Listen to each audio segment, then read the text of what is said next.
dehors de tout cela? Il n'y a rien de bon pour vous chez votre femme? Parce qu'apparemment, tel que vous la présentez, c'est comme le diable. Déborah, c'est pas le diable. Si quelqu'un avait pris une matière pour créer le diable, c'est ça qui est Déborah. C'est ça qui est Déborah. J'ai dit, je n'en pouvais plus. J'ai appelé la dame là pour venir. J'ai dit, mais madame, depuis qu'on est parti dans votre église là-haut, votre pasteur a mélangé la tête de ma femme. Je ne peux plus rien faire. Elle ne m'écoute plus. La dame m'a dit que l'œuvre de Dieu prévaut sur mon mariage. Ma femme est amoureuse de notre pasteur. C'est l'histoire de ce couple qu'il décide de venir partager cela avec nous. Écoutons attentivement quand nous gagnerons en maturité. Merci et bon visionnage. S'il vous plaît, monsieur. Oui. Sincèrement, je vous respecte. Ne me dites pas que c'est à cause d'elle que vous m'avez appelé ici. Parce que si c'est à cause d'elle que vous m'avez appelé ici, moi je rentre en même temps chez moi. Non, calmez-vous. Je rentre chez moi, je n'ai pas envie de voir cette femme à de bon côté. Je suis d'accord avec vous, monsieur, s'il vous plaît, calmez-vous. Calmez-vous. Asseyez-vous.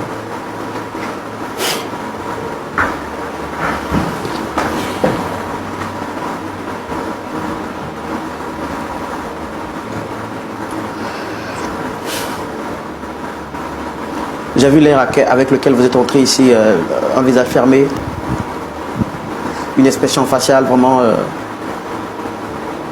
hors du commun. Et ce qui montre tout de suite que vous n'êtes pas content.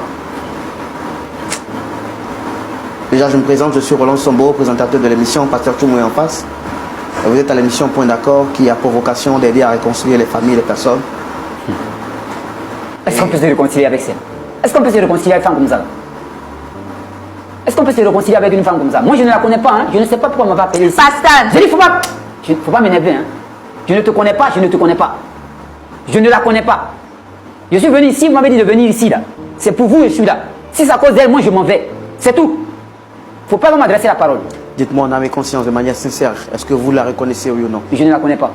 Pasteur! J'ai dit, je ne te connais pas. Parce que connaître quelqu'un, là, monsieur, regardez-moi bien, connaître quelqu'un, c'est savoir ses envies, c'est savoir ses problèmes, c'est supporter la personne.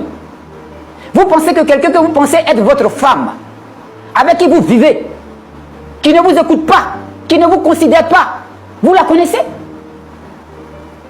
Vous la connaissez? Moi, je ne la connais pas. Tu as venu te mettre ici pour faire genre... D'accord. Seigneur. Je comprends donc qu'il y a un problème de communication entre vous. Donc pour vous, vous la voyez, mais vous ne la connaissez pas. Elle nous a demandé de vous faire venir ici. Mais en tout cas, merci d'avoir répondu à notre appel. D'après ce qu'elle nous a fait comprendre, les choses, le torchon brûle entre vous. Alors, on a écouté sa version des faits. On voudrait comprendre, vous aussi, votre version. Qu'est-ce qu'il y a exactement entre vous et votre épouse?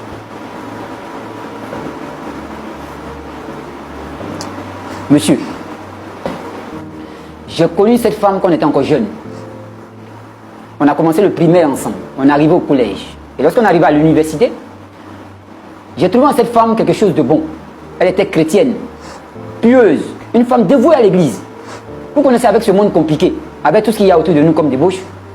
J'ai vu en cette femme un modèle, une force sur laquelle je pouvais m'appuyer pour fonder un foyer.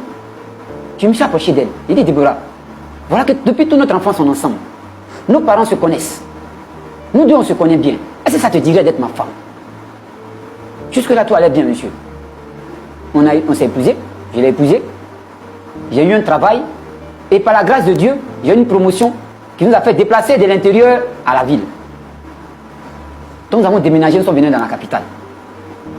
Comme nous sommes arrivés, on avait une voisine, une gentille dame, hein, très aimable, qui est venue nous voir et qui nous a invités dans son église. Moi, sincèrement, Dieu, c'est quelqu'un sur qui je ne peux pas mentir. Il a fait de grandes choses dans ma vie. Et cette femme-là, c'est à cause de cette qualité même que je l'ai épousée. C'était une femme de prière, dévouée à cause de Dieu. Donc quand la femme est venue nous voir, elle avait la crainte de Dieu. Elle avait la crainte de Dieu. Et c'était une bonne femme, tout allait bien chez nous. Je rentre, je mange, les enfants, tout allait bien.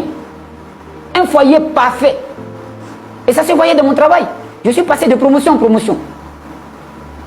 Jusqu'à ce qu'on rencontre cette fameuse voisine qui nous invitait dans son église. Au début, j'étais un peu dubitatif. J'ai dit, bon, on a laissé notre église, on va venir à une nouvelle église, mais Dieu est partout. Si Dieu est partout, allons-y quand même, on va essayer.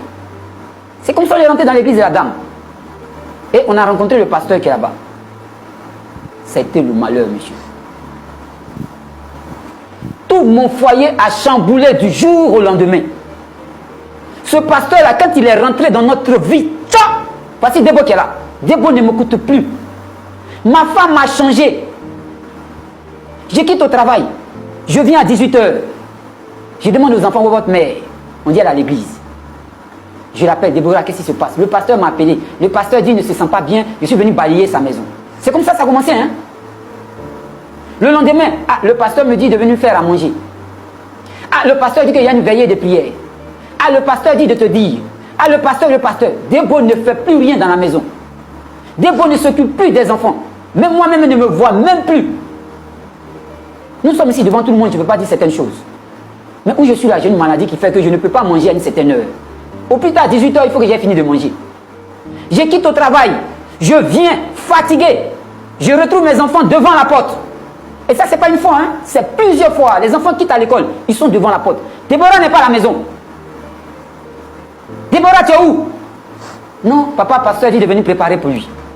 Papa pasteur dit il a une vision. Il faut que je vienne écouter la vision.